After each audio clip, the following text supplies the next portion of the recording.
आजकल modern era में हमें हर एक चीज में कंप्यूटर देखने को मिलता है।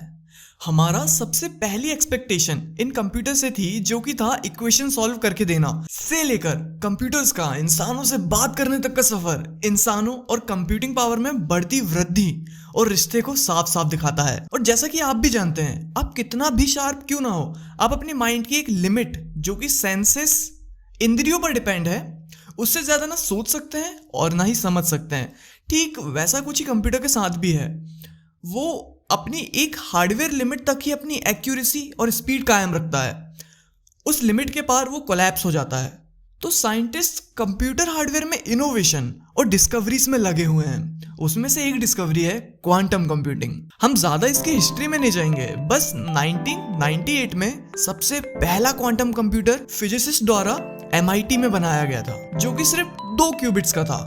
और क्यूबिट्स क्या होते हैं इसके बारे में हम आगे बात करेंगे। और अभी वर्किंग 30 क्यूबिट्स से ज्यादा का quantum computer IBM research institution द्वारा डेवलप किया गया है। तो आज हम जानेंगे कि कैसे क्वांटम कंप्यूटर्स बाकी कंप्यूटर्स से अलग है। So hello universe, let's get start. देखो, एक बात, जो अभी के क्लासिकल कंप्यूटर्स हैं वो भी बहुत अमेजिंग है। जैसे अभी इंटरनेट वर्ल्ड वाइड फैला हुआ है और उसको वर्कफुल प्रोसेसिंग गाइस बना रहे हैं, जो कि है ये classical computers, servers, super computers.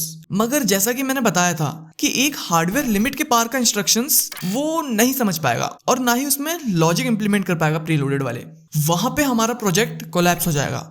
हम केमिकल कंपाउंड्स को बड़ी ही मुश्किल से एक्यूरेसी के साथ सिमुलेट कर पाते हैं, जैसे कि ये आयरन सल्फाइड का क्लस्टर। मानो या मत मानो, मगर ये अभी तक का सबसे बड़ा सिमुलेशन है जो हम सिमुलेट कर पाए सबसे फास्ट सुपर कंप्यूटर में।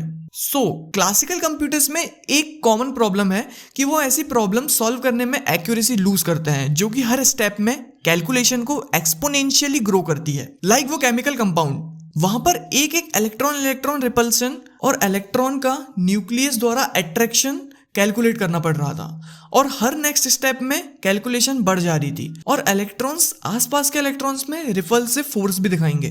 तो फिर सिमुलेशन और कॉम्प्लिकेटेड हो जा रहा था, जिससे एक्यूरेसी नहीं आ पा रही थी।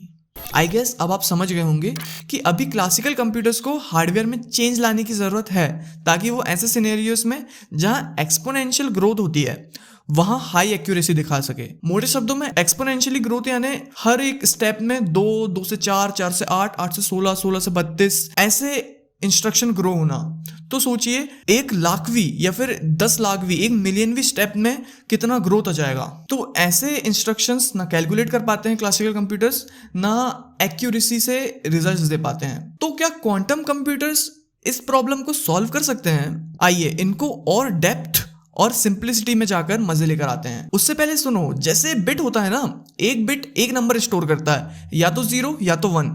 वैसे ही क्यूबिट क्वांटम बिट होता है। उसका स्वभाव कैसा होता है हम आगे आराम से बात करेंगे, वैसे बहुत इंटरेस्टिंग है। तो क्वांटम कंप्यूटर्स सुपरपोजिशन जैसे स्टेट मैनेज कर पाते हैं। मतलब कि क्लासिकल कंप्यूटर्स में इंस्ट्रक्शंस 0 और 1 की सीरीज में होते हैं और एक बिट एक ही नंबर स्टोर कर पाता है, मगर क्वांटम बिट उर्फ क्यूबिट 0 और 1 की सुपर पोजीशन मैनेज कर सकता है।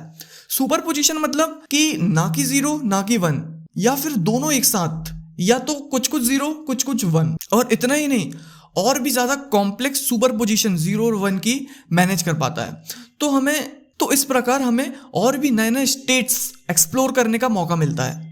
तो अब सोचो, एक क्यूबिट अगर 2 स्टेट्स की सुपर पोजीशन हासिल कर सकता है, तो 2 क्यूबिट्स 4 स्टेट की सुपर पोजीशन, और 3 क्यूबिट 8 स्टेट की, और n क्यूबिट्स 2 की पावर n स्टेट की सुपर पोजीशन। एक बात तो ये सुपर पोजीशन हो गई। अब आते हैं दूसरा प्रिंसिपल में। वो कहता है कि पहले वाला क्यूबिट ही बता देगा कि दूसरा वाला क्यूबिट किस स्टेट में है, और इसको क्वांटम वर्ल्ड में इंटेंगलमेंट कहा जाता है। मतलब कि क्यूबिट्स को दूसरे किन्हीं क्यूबिट्स से इंटेंगल करना। सिंपल। तो गाइस, जैसा कि क्लासिकल कंप्यूटर्स में लॉजिक गेट्स होते हैं, इसमें भी होंगे, मगर अलग टाइप के, और उसकी मदद से ही इंस्ट्रक्शन इंटरप्रेट करना हो पाएगा। तो तो अगर आप चाहते हो कि क्वांटम गेट्स या फिर सर्किट्स बोल सकते हैं उसके ऊपर बात की जाए तो कमेंट में जरूर बताना। और क्या आपको पता है IBM रिसर्च इंस्टीट्यूट में 3 क्वांटम कंप्यूटर इंटरनेट से कनेक्ट हैं, तो आप उन्हें यूज कर सकते हैं अगर आपको क्वांटम सर्किट का नॉलेज है तो, और नहीं भी है तो भी एक्सपीरियंस लेने के लिए कर सकते हैं। उस साइट की लिंक डिस्क्रिप्शन में है। तो इन्होंने क्यूबिट्स कैसे डेवलप किया, क्यूबिट्स जैसा कंसेप्ट कैसे बनाया, तो सिंपली इन्होंने आर्टिफिशियल एटम बनाया है जो क्यूबिट जैसा एक्ट करते हैं।